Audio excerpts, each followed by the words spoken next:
नमस्कार, आप देख रहे हैं धाकड़ एक्सक्लूसिव। मैं हूं पद्मजा जोशी। आज 2 साल हो गए जब धारा 370 जम्मू कश्मीर से हटाई गई, पर अभी भी कुछ लोग कोशिश कर रहे हैं कि कश्मीर के अंदर जो युवा हैं उनकी जिंदगी खराब हो जाए। पर कश्मीर एक नया कश्मीर है जिसने फैसला ले लिया है कि वो एक नई सुबह की ओर बढ़ रहा है।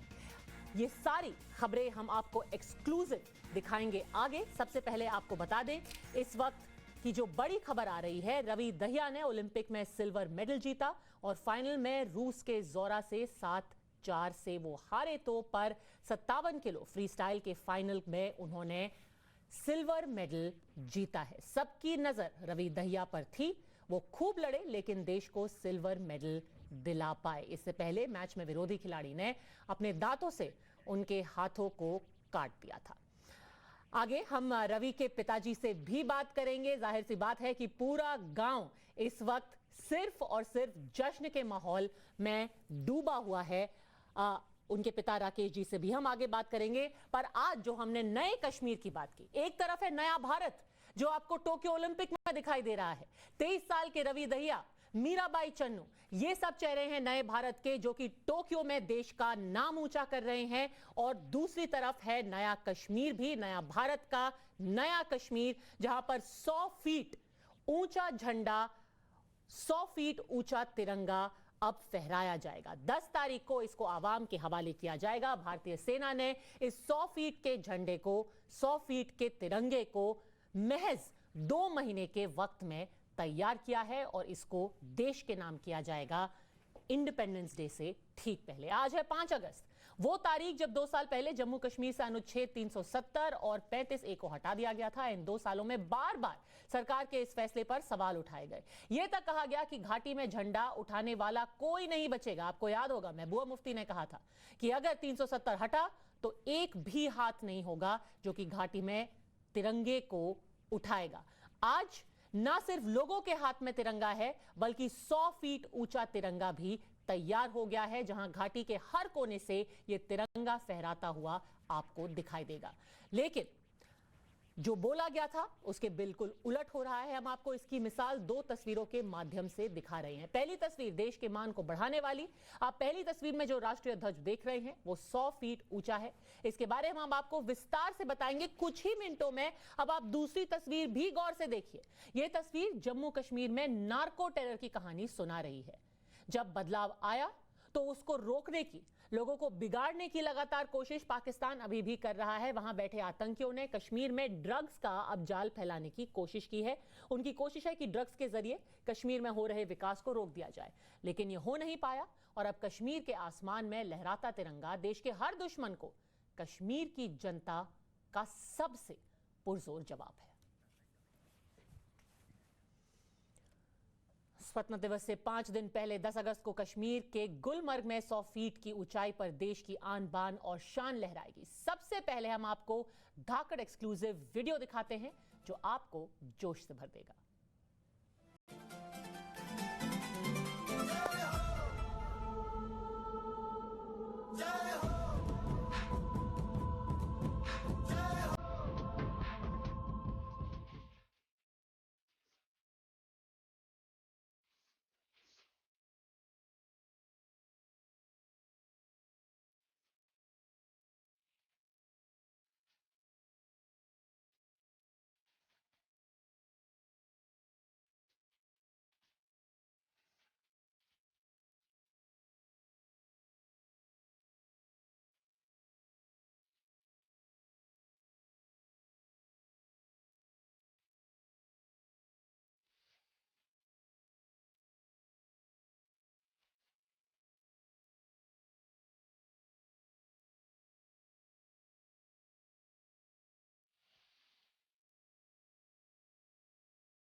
कश्मीर के लोगों और भारतीय सेना की कोशिश से गुलमर्ग के प्रसिद्ध स्की रिजॉर्ट में अब ये 100 फीट ऊंचा तिरंगा फहराया जाएगा।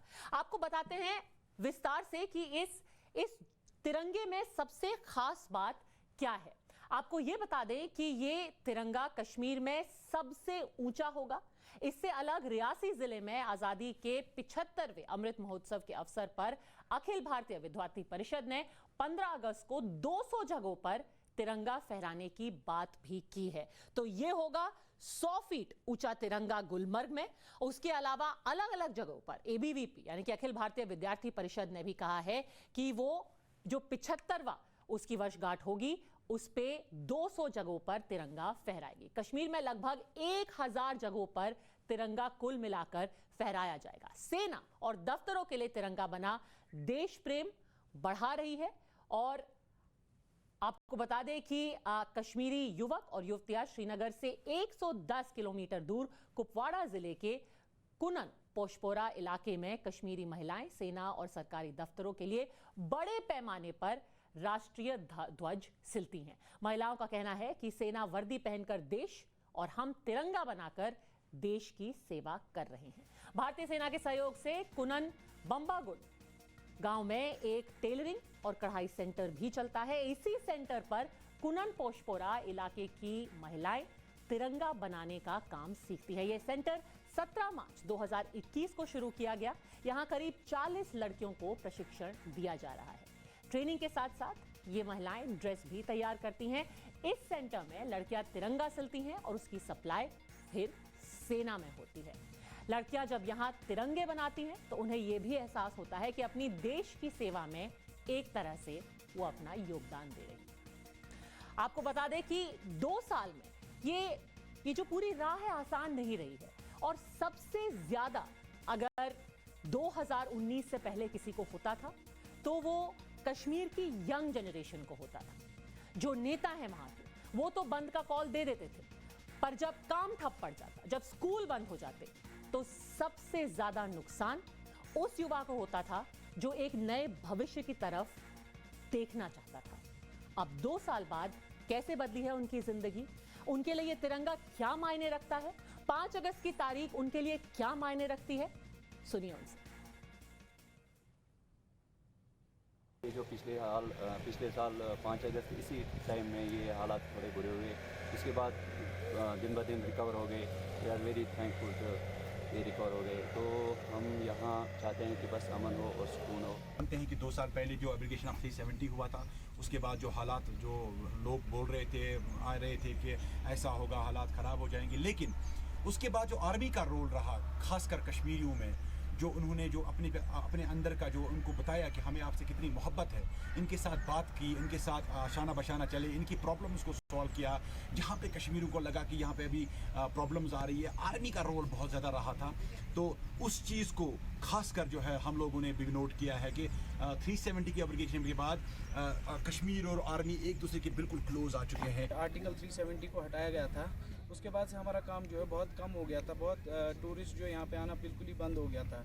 अभी धीरे धीरे जो ये रेस्टोर हो रहा है, तो इससे हमें काफ़ी राहत मिल रही है और हम काफ़ी खुश हैं कि हमारे लिए हमारा रोज़गार जो है फिर से ज़िंदा हो रहा है। इंडियन आर्मी ने जो मदद की हमें निकालने की, और हम यहाँ पे जो है आज इकट्ठे एक दूसरे के साथ आन बशान काम करते हैं, तो बहुत अच्छा लगा है अभी यहाँ पे आके। और जो हालात अभी चल रहे हैं, टूरिज़्म जो है बढ़ चुका है, टूरिस्ट आने स्टार्ट हो गए, कामकाज बढ़ गया है, और जो माहौल, फ्रेंडली माहौल जो इंडियन आर्मी पहले से ही मतलब काम कर रही थी जिस पे, वो आज वो माहौल बना है। उसकी मिसाल आपके सामने, हम सब लोग यहाँ पे आए इस मोनूमेंट को देखने के लिए। तो मैं चाहता हूँ कि आगे भी ऐसे काम होते रहे, ऐसे अच्छे अच्छे हिस्टोरिकल मोनूमेंट गुलमर्ग में बने रहे, ताकि जो लोगों का रुझान है, जो टूरिस्ट का रुझान है, वो गुलमर्ग की तरफ ज़्यादा बढ़े। और यही वो युवा हैं जिनको बार बार भारत में और पाकिस्तान में बैठे हुए कुछ लोग बार बार मोहरा बना करके देश के भविष्य को बिगाड़ने की कोशिश कर रहे हैं। ये युवा बात कर रहे हैं नौकरी की, पढ़ाई की, पर उनको ड्रग्स में ढकेलने की अभी भी कोशिश की जा रही है, क्योंकि भारत से पाकिस्तान हर मोर्चे पर लगातार हार रहा है। युद्ध का मैदान हो या कश्मीर में आतंकवाद, हमेशा पाकिस्तान ने मुंह की खाई है। लेकिन साजिश रचने से पाकिस्तान अभी भी बाज नहीं आता। भारतीय सेना ने कश्मीर से आतंकवाद को करीब करीब अब उखाड़ फेंका है। इसीलिए पाकिस्तान अब दूसरी चाल चल रहा है, यानी कि नार्को टेररिज्म। इसी के जरिए कश्मीर के विकास में वो फिर से एक बार रोड़े डालने की कोशिश कर रहा है। इस कड़ी में पाकिस्तान पीओके के रास्ते यानी कि पाकिस्तान ऑक्यूपाइड कश्मीर के रास्ते कश्मीर में हथियारों के साथ साथ अब ड्रग्स भी पहुंचा रहा है और बड़ी बड़ी खेप ड्रग्स की पकड़ी जा रही हैं। जम्मू कश्मीर पुलिस का कहना है कि तंगधार सेक्टर के आखिरी गांव सादपुरा और अमरोही जैसे इलाकों में हाल ही में ड्रग्स की बड़ी खेप बरामद की गई है। इस बरामदगी के बाद पाकिस्तान के नापाक इरादों का कच्चा चिट्ठा खुल चुका है। भारत और पाकिस्तान का समझौता 25 फरवरी 2021 को हुआ कि लाइन ऑफ कंट्रोल पे सीज फायर वायलेशन नहीं होगा। करीब करीब लोगों को इस चीज़ से राहत तो मिली, लेकिन ड्रग्स और वेपन्स का जो कारोबार है उस पर अभी भी कोई रोकथाम नहीं है। हमारे साथ बात करने के लिए हैं एसएसपी कुपवारा डॉक्टर जीवी Sandeep. Sir, there have been incidents of drugs and weapons are being pushed into the Indian territory. How are we looking at this situation, because there is already ceasefire, people heaved a sigh of relief, but there's no control on the drug. True, there has been ceasefire agreement in place, but Pakistan didn't stop sending drugs, arms into our country illegally. There have been good number of infiltration attempts by Pakistan terrorists also in the recent times. The dirty game of Pakistan is like this: they send the drugs across the LC and international border, and these drugs are converted into metropolitan cities into money, and these converted money is pumped back into Kashmir to fund the terrorism and terrorists and terrorist organizations. This is a perfect narco-terror module. Thank you for talking to us. ये थे SSP Kupwara doctor जीवी संदीप, जिन्होंने हमें बताया कि बेशक cease fire violation नहीं होता होगा, लेकिन इस वक्त भी कश्मीर की जो एलओसी एरिया है वहाँ से ड्रग्स की जो है कारोबार जो है अभी भी चल रहा है, और जितने भी टेरर आउटफिट्स हैं दरअसल उनकी कोशिश है कि वो ये ड्रग्स मेन लाइन इंडिया तक पहुँचाए, मेट्रोपॉलिटन सिटीज़ तक पहुँचाए, ताकि इस ड्रग्स को वहाँ पर बेचा जाए और वापस कश्मीर में उसी पैसे से टेरर एक्टिविटीज़ को फिर से बढ़ावा मिले। कैमरामैन शफीक मलिक के साथ सोहिल सहरान। जब आप आतंकवाद की बात करते हैं तो सबसे पहले जहन में क्या तस्वीर आती है कि कोई एक आदमी जो कि हाथ में हथियार लिए हो, पर अब क्योंकि हथियारों पर जिस तरीके के हथियार के खेप आती थी कश्मीर में उस पर रोक लगा दी गई है। लगातार बॉर्डर पर निगरानी रख करके अब कोशिश की जा रही है कि नार्को टेररिज्म के जरिए भारत को खोखला कर दिया जाए। आइए आपको बताते हैं नार्को टेररिज्म के बारे में। आतंकवाद का ही एक प्रकार है नार्को टेररिज्म। इसके जरिए आतंकवादी संगठन आतंक फैलाने के लिए फंड जुटाने का काम करते हैं। खतरनाक हथियार, गोला बारूद, नशीले पदार्थ और नकली करेंसी इस आतंकवाद की सब कड़ियां हैं। नार्को टेररिज्म पर देश के गृह मंत्री अमित शाह ने भी चिंता जताई है। कई बार जम्मू कश्मीर पुलिस ने भी कहा है कि ये एक नया तरीका है आतंकवाद फैलाने का। 12 जुलाई को गांधीनगर में अमित शाह ने कहा था कि नशीले पदार्थों का युवाओं, सुरक्षा और अर्थव्यवस्था तीनों पर ही बहुत बड़ा बुरा प्रभाव पड़ रहा है। इसीलिए नार्को टेररिज्म का खतरा भारत के लिए अब चिंता का विषय बन गया है। अब हम आपको नार्को टेररिज्म की मोडस ऑपरेंडा यानी कि ये आखिर किया कैसे जाता है इसके बारे में बताते हैं।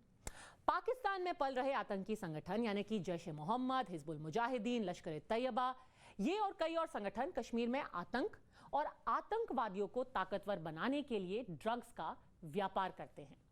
इस टेररिज्म में पाकिस्तान की सेना भी शामिल है। पाकिस्तान सेना ने हेरोइन की खेती के लिए अफगान सीमा के पास आतंकी संगठन को बकायदा जमीन दी है। जहर की खेती होती है ये सीमावर्ती इलाकों में। इसके अलावा पाकिस्तान तालिबान के जरिए अफगानिस्तान और ईरान से आने वाली ड्रग्स को आतंकी संगठनों तक पहुंचाने का काम करता रहता है। नार्को टेररिज्म मॉड्यूल में बारामूला, कुपवाड़ा, बांदीपुरा के साथ ही एलओसी के पास के 3 जिले शामिल हैं। जम्मू क्षेत्र के राजौरी और पुंछ जिलों में भी नार्को टेररिज्म का मॉड्यूल चल रहा है और ड्रग्स के व्यापार के साथ साथ दवा के पैकेट में हथियारों की भी कश्मीर घाटी में कोशिश की जा रही है कि उनको भेजा जाए। तो क्या अब डरा हुआ पाकिस्तान ये कोशिश कर रहा है कि नार्को टेररिज्म के जरिए वो कश्मीर पर, कश्मीर के युवाओं पर कब्जा कर सके, वहां आतंकवाद फैला सके? क्या नया कश्मीर इसको रेजिस्ट कर पाएगा? ये सवाल पूछते हैं हमारे गेस्ट जो हमारे साथ अब जुड़ गए हैं, डॉक्टर निर्मल सिंह, पूर्व उप मुख्यमंत्री रहे हैं जम्मू कश्मीर के, शाइना एनसी प्रवक्ता है बीजेपी की, अहमद अयाज कश्मीरी एक्टिविस्ट, और एसपी वैद पूर्व डीजीपी हैं जम्मू कश्मीर के। वो अच्छे से जानते हैं कि किस तरह से ये पूरा मॉड्यूल चलता है, और उन्होंने ये भी देखा है कि कैसे इन मॉड्यूल्स को अब कश्मीर नकार रहा है। सबसे पहले अहमद अयाज, मैं आपसे पूछना चाहती हूँ, आज जो आप तस्वीरें देख रहे हैं उसमें युवाओं को ड्रग्स नहीं चाहिए, पत्थर नहीं चाहिए, बंदूक नहीं चाहिए, उन्हें नौकरी चाहिए, एक हाथ में कलम, एक हाथ में तिरंगा। अहमद अयाज। देखिए, अगर आप ये देखें कि ये मसला है, ये ड्रग्स का भी मसला है, मिलिटेंसी का मसला है। अगर हम ये कहेंगे कि ये सारा जैसे आप अभी बता रहे थे कि ये पाकिस्तान की तरफ से आता है ड्रग्स की आने के, तो मुझे लगता है कि हमको अपने आप में भी क्रॉस चेक करना चाहिए कि कहीं हम क्या कर रहे हैं, कहीं हमारे में कोई कमी तो नहीं है। मान लीजिए अगर हम पाकिस्तान के अंदर करने की कोशिश करेंगे या किसी और मुल्क के अंदर करने की कोशिश करेंगे, तो डू यू थिंक कि वो हमारा मुकाबला नहीं करेंगे, हम करने नहीं, वो हमको नहीं करने देंगे? सवाल ये कि हम उनको करने दें।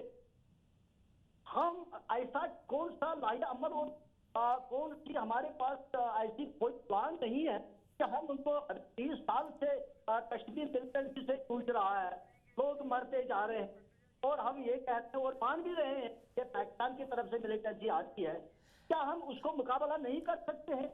और हम यहाँ अपने इलाके में ऑपरेशन करते हैं, कश्मीर के अंदर बड़े बड़े ऑपरेशन करते हैं लोगों को, मिलिटेंट्स को मारने की, लेकिन हम कौन सा ऐसा ऑपरेशन करते हैं कि जहां हम इसको जड़ से खत्म कर दें? क्या हमारे पास कोई ऐसा आपको प्लान एसपी है वैद साहब क्या? बताएंगे।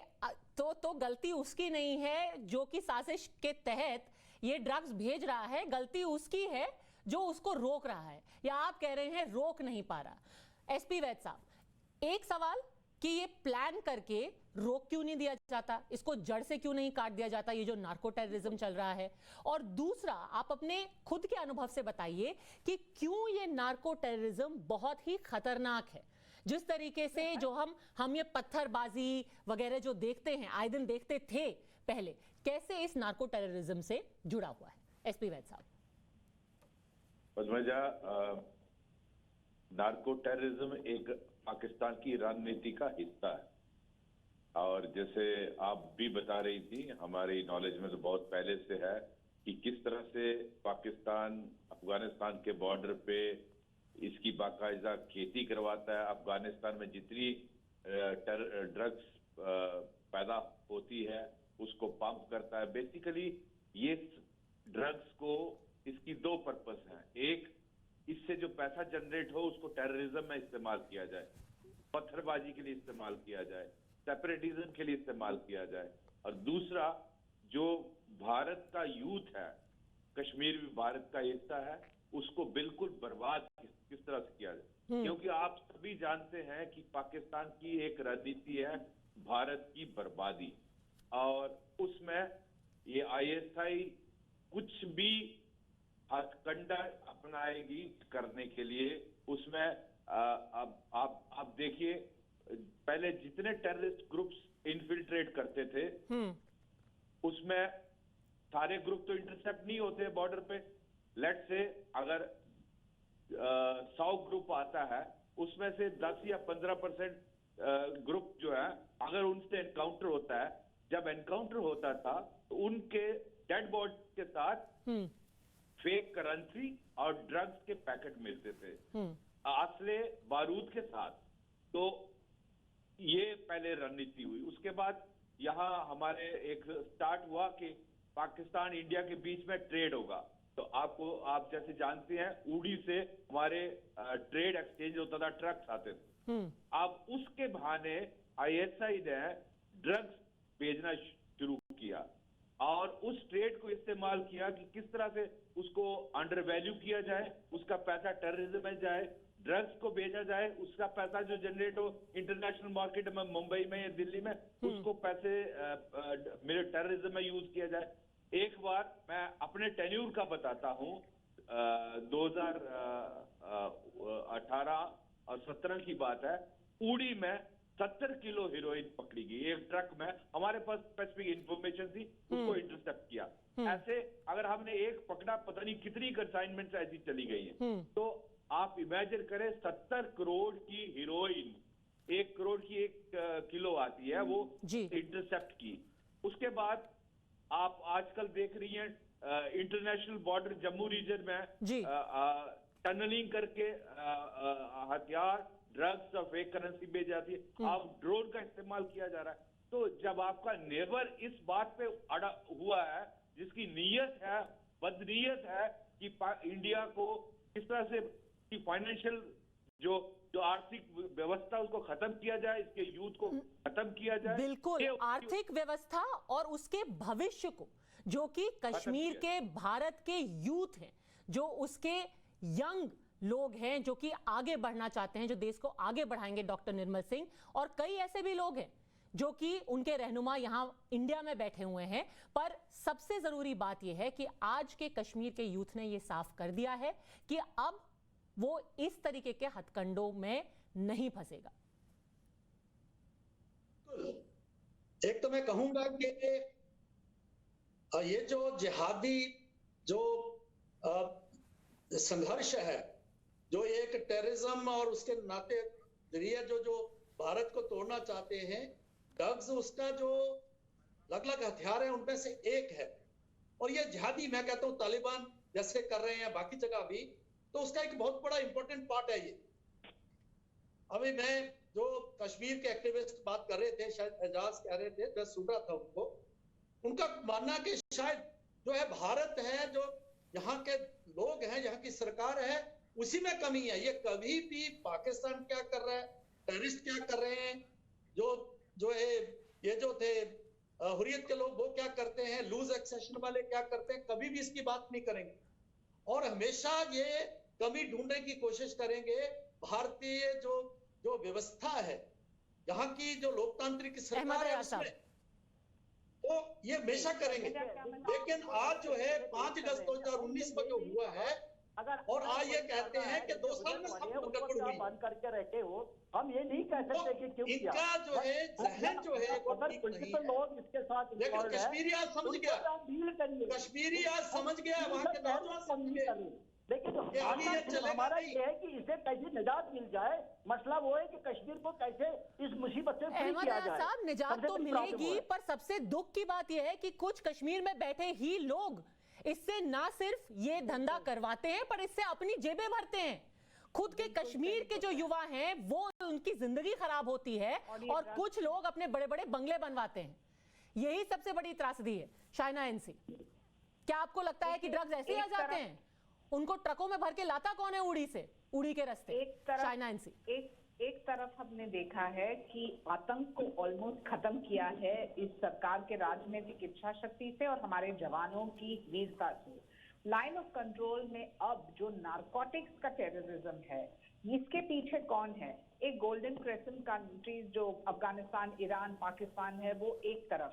लेकिन भारत में पाकिस्तान ऑक्यूपाइड कश्मीर को ये समझना पड़ेगा कि जो सातपोरा जैसे गांव, जो लास्ट गांव है तंगधार सेक्टर अमरोही में, वहां हमने पाया इतने सारे ड्रग्स और उनका मोडिस ऑपरेंडी भारत सरकार और हमारे एजेंसीज को समझ में आया है।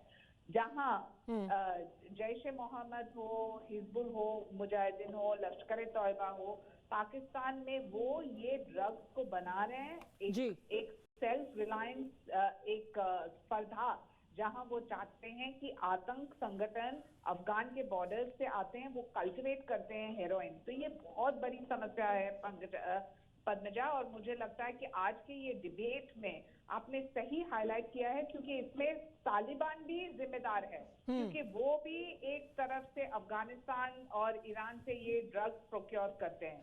लेकिन सबसे महत्वपूर्ण पॉइंट, जिस एक पॉइंट मैं बनाना चाहती हूँ कि नार्को टेरर का जो मॉड्यूल है लाइन ऑफ कंट्रोल में, बारामूला हो, कुपवारा हो या बंदीपुर, वहां हम जाते हैं कि ये ड्रग्स पैकेट और वेपन साथ में कैसे सप्लाई किए जाते हैं। लेकिन मैं उम्मीद से कह सकती हूँ कि हमारे गृह मंत्री अमित शाह जी और हमारे प्रधानमंत्री मोदी जी मुंह तोड़ जवाब देंगे, क्योंकि पाकिस्तान जो भी करे कश्मीर की आवाम और युवा पाकिस्तान चाहे जो भी करे, मैं आखिरी सवाल एसपी वैद साहब से पूछना चाहती हूँ, क्योंकि ये जो घर के भेदी हैं इनको आइडेंटिफाई करना और खत्म करना ज्यादा जरूरी है। क्या ये बात सच नहीं है कि कश्मीर में ही कुछ लोग हैं जो कि इस नार्को टेररिज्म का हिस्सा बनते हैं, उससे पैसे कमाते हैं और लोगों की जिंदगियां बर्बाद करते हैं? एसपी वैद साहब। बिल्कुल पद्मजा, ये मुमकिन ही नहीं है कि पाकिस्तान ड्रग्स भेजे और उसको रिसीव करने वाला कोई ना हो। उसका कंसाइनमेंट को बाकायदा किसी के नाम पर होती है, वो उसको कलेक्ट करता है, उसको फिर चुपके से इंटरनेशनल मार्केट में पहुंचाता है, चाहे बॉम्बे हो, दिल्ली हो, और उसका पैसा इकट्ठा किया जाता है। और कश्मीर में मैंने खुद अपने कैरियर में देखा, कितने बच्चे ड्रग एडिक्ट हो गए, कितने हजारों की तादाद में, और माँ बाप परेशान है, बच्चे उनका जो भविष्य खत्म हो गया। कितने लड़के लड़कियां इन्वॉल्व हैं जम्मू कश्मीर। बिल्कुल, तो ये लोग हैं, और ये आप भी अच्छे से जानते होंगे कि कैसे ट्रकों में जिसमें सेब होते हैं, अखरोट होते हैं, छुपा करके नारकोटिक्स लाई जाती है। फैयाज साहब, ये आप मुझसे बेहतर जानते हैं, और किन के नाम पर वो ट्रक आते हैं श्रीनगर पे, ये भी आप मुझसे बेहतर जानते हैं। और ये वही लोग हैं जो एक तरफ जिंदगी खराब करते हैं और दूसरी तरफ कहते हैं कि कश्मीर का विकास क्यों नहीं हो रहा। पर अब नहीं, अब विकास भी होगा, कश्मीर आगे भी बढ़ेगा, और जो इस नार्को टेररिज्म को करने की कोशिश करेगा उसका भी खात्मा होगा। इसी उम्मीद में बहुत बहुत शुक्रिया हमसे जुड़ने के लिए अहमद अयाज साहब, एसपी वैद। धाकड़ एक्सक्लूसिव का मकसद सिर्फ खबर दिखाना नहीं, पर उसका असर भी कराना है। कल जो आपको एक्सक्लूसिव खबर हमने आपको दिखाई थी, उसका असर 24 घंटों के अंदर हुआ है। मुंबई के वेटलैंड में हो रहे अवैध निर्माण पर कल हमने खुलासा किया था कि किस तरह मुंबई के कॉन्ट्रैक्टर और बीएमसी के अधिकारी पैसों के दम पर अवैध निर्माण धड़ाधड़ करवा रहे हैं। ये सारा सच एक स्टिंग ऑपरेशन के दौरान सामने आया था। खबर दिखाने के बाद बीएमसी कमिश्नर इकबाल सिंह चहल ने स्टिंग ऑपरेशन में दिख रहे बीएमसी अधिकारियों पर कार्रवाई का भरोसा दिलाया है। उन्होंने कहा कि जांच की जाएगी और दोषी पाने पर कड़ी कार्रवाई भी होगी। उन पर क्या एक्शन हो रहा है, जानने के लिए बात करते हैं टाइम्स नाउ संवाददाता राकेश त्रिवेदी से। सिर्फ आश्वासन या कार्रवाई भी, राकेश?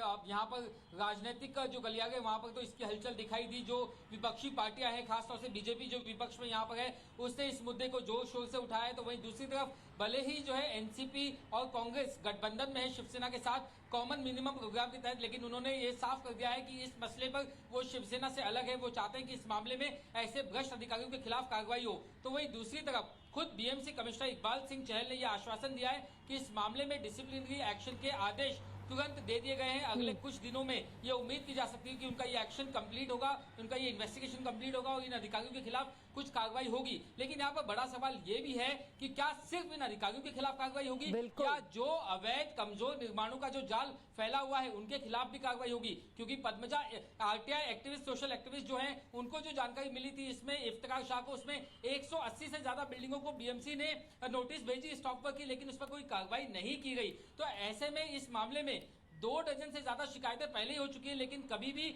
ना कोई कार्रवाई इन अवैध निर्माणों पे की गई, ना इन अधिकारियों पे की गई। लेकिन अब उम्मीद है कि धाकड़ exclusive report, Times Now Navbharat की इस इन्वेस्टिगेटिव रिपोर्ट के बाद जो बीएमसी की आंखें खुली हैं, निश्चित तौर पर इसमें कोई बड़ा एक्शन देखने मिल सकता है। हमें कुछ दिनों का और इंतजार करना पड़ेगा। बिल्कुल, हमारी जो निगाहें हैं वो टिकी होंगी। बिल्कुल, क्योंकि अवैध निर्माण जो है उसके पीछे कौन है, कौन उस जोन के लिए रिस्पॉन्सिबल है, ये पता लगाना बहुत आसान है और उन सब लोगों के ऊपर कार्रवाई होनी चाहिए। राकेश, ये ऑपरेशन करने के लिए, ये इन्वेस्टिगेशन करने के लिए और उसका असर की खबर हम तक लाने के लिए आपका बहुत बहुत धन्यवाद।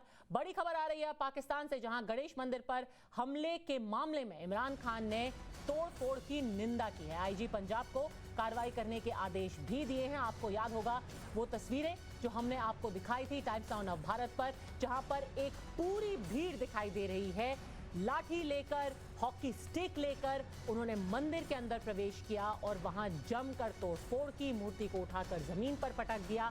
उसको लेकर के भारत ने पाकिस्तान के राजनयिक को समन भी भेजा है, कड़ा एतराज जताया है कि कैसे जो माइनॉरिटी कम्युनिटी है पाकिस्तान में उस पर लगातार हमले किए जा रहे हैं। उनके मंदिर पर हमला किया गया और ये तस्वीर सामने आने के बाद पाकिस्तान के प्रधानमंत्री इमरान खान ने जांच के आदेश दिए हैं और कड़ी निंदा की है। पर क्या वो कड़ी निंदा पर ही रुक जाएंगे? क्योंकि याद रखिए कि ये पहला ऐसा हमला नहीं है।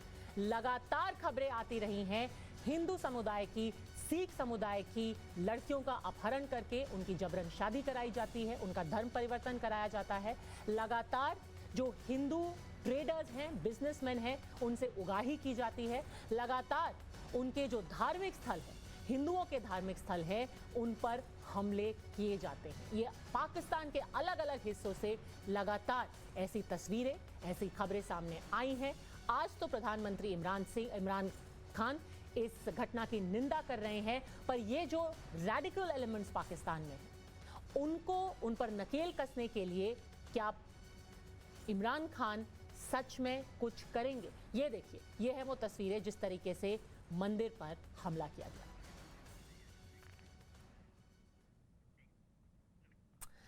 आज रवि दहिया ने पूरे देश की नाक ऊंची कर दी, ओलंपिक में सिल्वर मेडल जीता।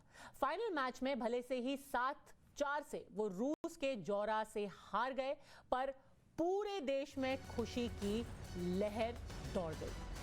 57 किलोग्राम फ्री स्टाइल के फाइनल को भारत में हर जगह देखा जा रहा था। सबकी उम्मीद थी कि रवि दहिया भारत को गोल्ड मेडल दिलाएंगे। रवि जमकर लड़े, लेकिन देश को सिल्वर मेडल उन्होंने दिलाया अंत में। इससे पहले मैच में विरोधी खिलाड़ी ने अपने दांतों से उनके हाथ को काटा था, इसके बावजूद उन्होंने जीत हासिल की थी। रवि, आप ये फीलिंग बता सकते हो सिल्वर मेडल जीतने की? इस वक्त आप क्या फील कर रहे हो, और जो बच्चे आपके आज गांव नाहरी में बैठे हुए आपको देख रहे थे, उनको क्या कहना चाहोगे? देखो जी, गोल्ड की उम्मीद थी, पर अब सिल्वर में लाया, शायद हम इसको जरूर करते हैं तो मतलब खुश हैं, पर मतलब संतुष्ट नहीं है अभी। मतलब जो चाहिए था वो हमें अभी नहीं मिला, उसके लिए आगे तैयारी करेंगे। ठीक है रवि, ठीक है। और आज पूरे दिन नाहरी गांव में एक ऐसा टीवी नहीं था जिस पर ओलंपिक का वो बाउट नहीं लगा हुआ था। हर किसी के हाथ में तिरंगा था, हर किसी की जुबान पर भारत माता की जय का नारा था।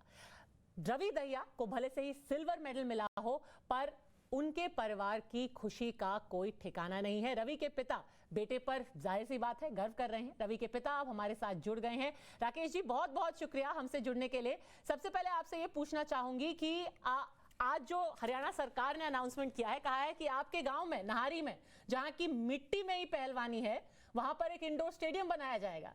यानी कि रवि से प्रेरणा लेकर के शायद अब और ओलंपिक चैंपियन निकलेंगे नाहरी से।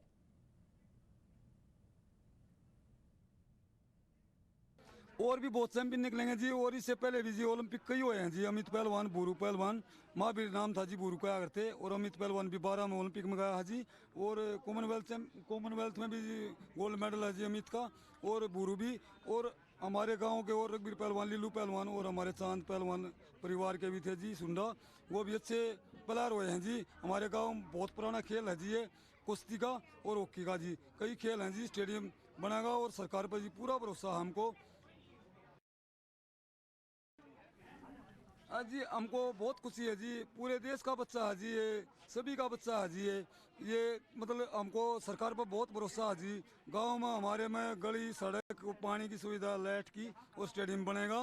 और भी बच्चे बहुत मेहनत करने लग रहे हैं, और भी मतलब वो बढ़ेगी जी।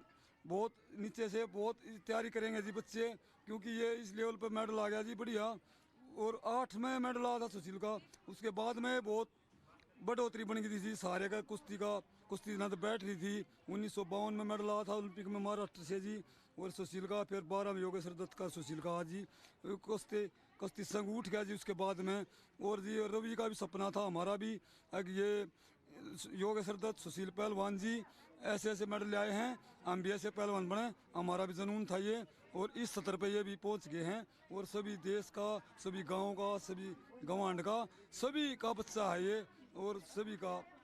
सही कही कि जुनून ही इसको बोल सकते हैं कि पहली बार ओलंपिक में गए और वहां से सिल्वर मेडल लेकर के आ रहे हैं। खुद प्रधानमंत्री ने बात की आज रवि से। कैसा लग रहा है? 23 साल का बेटा और खुद प्रधानमंत्री फोन पे बात कर रहे हैं। मोदी जी पहलवानी करते थे, हमारे था जी, फिर भाई हाँ जी, फिर भाई छोड़ दिया, फिर हाँ तो फिर ये जी फिर भाई भी वो उस सत्र पर नहीं पहुंच पाया जी। और फिर ये रवि, हाँ जी ये जी फिर ये रवि खाड़े में छोड़ दिया जी, मिट्टी का खाड़ा था वो बता दिया जी आपसे पूरा। वो गांव से हंसराज जी वो छोड़ खाए और वहाँ कई कोच और महाबली सतपाल पहलवान जी उन्हें देख कर ट्रायल ली, वो उसको रखा और वहाँ से पढ़ने लग गया। और स्कूल नेशनल में मेडल और कैडेट में जूनियर में और अंडर 23 में अभी बहुत मेडल काटे जी। और ये एशिया में डबल मेडल है जी, ये गोल्ड मेडल है जी इसमें। अब भी 20 में भी और 19 में भी गोल्ड मेडल है जी एशिया में जी लगातार। हाँ जी, हाँ 19 में भी ये भी परमात्मा ने जी। ज्यादातर राकेश जी लोग सिर्फ मेडल ही देख पाते हैं, ये नहीं देखते कि उसके पीछे कितनी मेहनत जो घर वाले हैं उनकी भी लगती है। कई बार उनको बहुत कुछ छोड़ना पड़ता है, बहुत सारे त्याग करने पड़ते हैं। आप अपने बारे में बताइए कि क्या परिवार में कैसे आपको कुछ अपनी पेट काट करके कुछ त्याग करके रवि को यहाँ तक पहुँचाया आपने? करते थे पहले 2-4 बीघे की और कसी से खोद के करते थे। और फिर मैं थोड़े ज़्यादा कई साल करी जी, 5-7 साल 10 साल ऐसे ही खोद खाद का कसी से। फिर थोड़े ज़्यादा खेत बढ़ाए तो किराए पे भाई करवाने लगे थे, ज़्यादा बढ़ाए। फिर एक छोटा हाई से ट्रैक्टर लिया जी, उससे अपने ज़मीन बाई और का भी किया, मतलब भाड़ा करा जी। जी, पर जो एक एथलीट होता है उसकी बहुत ज़रूरतें होती हैं, उसको कितना न्यूट्रिशन मिलना चाहिए, उसका डाइट कैसे हो, कैसे आपने ये पूरा इंश्योर किया कि उसको कोई कमी ना हो? वो जी फाइनल कुश्ती बहुत देखा जी, हम भी कर रहे हैं और देखते भी हैं बहुत। उसको शुरू में जी बैठ पाया, फाइनल में वहीं सपाड़ में पूरे गांव के इकट्ठे हो रहे थे। वो जी कुछ कमजोरी महसूस कर रहा था, पूरी 2 दिन घटाना पड़ा वजन। कई बार ऐसा हो जाए जी पूरी रिकवरी नहीं होती शरीर की। तो वो कल भी वजन दिया था, आज भी एक आधी बार हो जाए जी खिलाड़ी के ला। और मैं देख रहा था हालात, फिर ये अटैक तो इसको ज़्यादा किए हैं पर वो काउंटर अटैक मार गया जी इसका। जी, तो जब वो निकल रहा था घर से रवि टोक्यो के लिए, तो क्या आपने उसको कुछ, क्योंकि आप भी पहलवानी करते आए हैं, आपके जो भाई हैं वो भी पहलवानी करते थे, कि कुछ ऐसा दांव, कुछ ऐसा ट्रिक, कुछ ऐसा आपने एडवाइस दिया था रवि को कि क्या करना?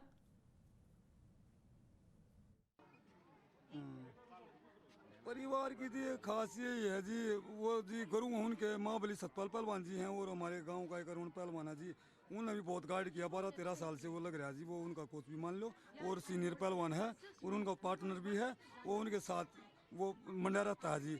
और कई कोच भी स्टेडियम में, और मैन गुरु महाबली सतपाल पहलवान जी है और सुशील पहलवान भी मैट पाया करता जी। राकेश जी, अब आपको जाने देते हैं क्योंकि बहुत वहां पर लोग आपके इंटरव्यू लेने के लिए खड़े हुए हैं।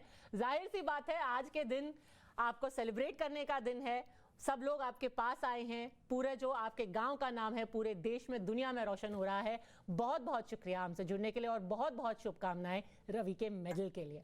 भारतीय पुरुष हॉकी टीम ने जर्मनी को आज सुबह 5-4 से करारी शिकस्त दी।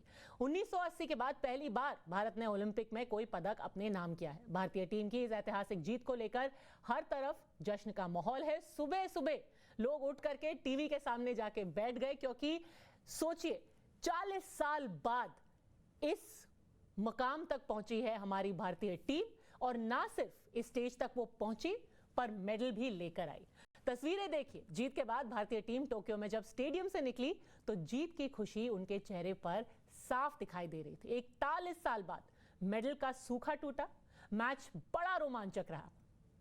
भारत के लिए पहला गोल सिमरजीत सिंह ने किया, जबकि दूसरा गोल हार्दिक ने किया। इसके बाद भी गोल दागने का सिलसिला टूटा नहीं और तीसरा गोल हरमनप्रीत ने दाग दिया, जबकि चौथा गोल रुपिंदर और पांचवा गुरजन सिंह ने किया। ओलंपिक में भारत ने आखिरी बार 1980 में गोल्ड मेडल जीता था। हमारे देश में मेजर ध्यानचंद के नाम से कई स्टेडियम हैं जहां पर जो भावी हॉकी खिलाड़ी हैं वो इसका हुनर सीखते हैं। उनके बेटे अशोक ध्यानचंद और पूर्व हॉकी खिलाड़ी दिलीप तिर्की ने भी खिलाड़ियों को आज बधाई दी। ये एक उदाहरण के तौर पर रखा जाएगा वर्ल्ड हिस्ट्री में, हॉकी की हिस्ट्री में। ये मैच ऐसा खेला गया है इस ब्रॉन्ज मेडल को, जो मैंने 20-30 सालों के अंदर ऐसा मैच नहीं देखा है। ये मैच एक एग्जाम्पलर एग्जाम्पलरी पेश करेगा, जहां पर जो भी कोचिंग सेंटर्स हैं और दुनिया भर की वो इस मैच को दिखाएंगी, ऐसा मेरा मानना है। क्योंकि मैच हाई पिच के ऊपर खेला गया है, high quality of the match, super हर खिलाड़ी का इसके अंदर रोल अहम रहा है। तो ये एक ऐसी उपलब्धि भारत को मिली जो बरसों बाद हम लोग इसको हासिल करने के लिए कार्यरत थे, प्रयासरत थे। हम हॉकी प्लेयर होने के नाते इसी मेडल, इसी जीत का हमें इंतज़ार था। आज हमारे यंग खिलाड़ी भारत की हॉकी टीम प्रूव कर दिया, बहुत बहुत मुबारक। इससे जो हमारे आने वाले पीढ़ी, जो यूथ जो हॉकी खेल रहे हैं, खेलना चाह रहे हैं, ओलंपिक में पार्टिसिपेट कर रहे हैं, ओलंपिक खेलना चाह रहे हैं, उनके मन में एक जोश और एक विश्वास आया, कॉन्फिडेंस बढ़ गया है कि आज भी हम वर्ल्ड में बेस्ट हैं।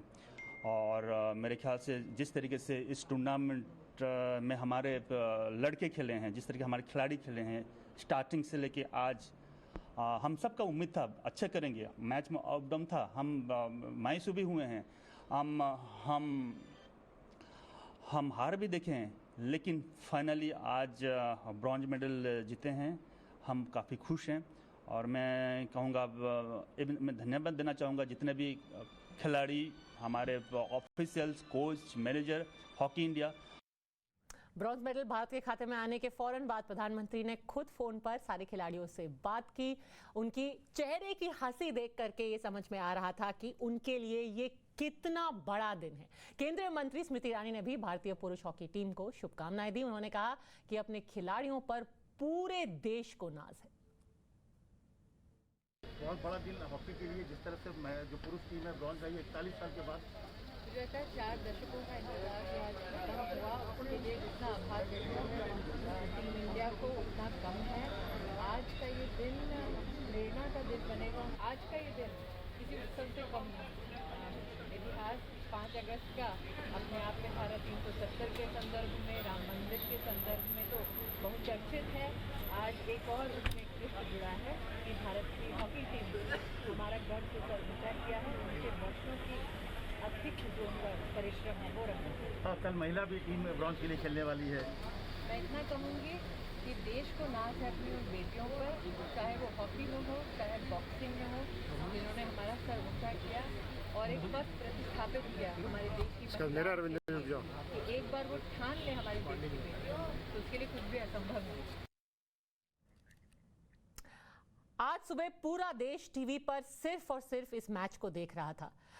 हर कोई बस ये जानना चाहता था कि आज हमें सिल्वर मिलेगा, हमें ब्रॉन्ज मिलेगा, या 40 साल का जो सूखा है, 41 साल का जो सूखा है, वो 4 साल और तक चलेगा। पर हमारी जो टीम है उन्होंने डिसअपॉइंट नहीं किया। इस मैच में वो ब्रॉन्ज मेडल लेकर के आए हैं और पूरे देश में, भले से ही वो प्रधानमंत्री हो, कोई भी मंत्री हो, हमारे गोलकीपर, उनके घर में जो सेलिब्रेशन के विजुअल्स थे वो भी आपको दिखाते हैं। कैसे पंजाब से लेकर के केरला तक सारे जितने हमारे ये टीम मेंबर्स थे, उनके घर वाले, मणिपुर में सड़कों पर लोग नाच रहे थे, ढोल नगाड़े के साथ सेलिब्रेट कर रहे थे, क्योंकि सच में हमारा ये राष्ट्रीय खेल है और देश के कोने कोने से आए हुए खिलाड़ी आज साथ में टीम इंडिया बनकर के खेल रहे थे, तिरंगे के लिए खेल रहे थे और वो देश के लिए मेडल लेकर के आए हैं।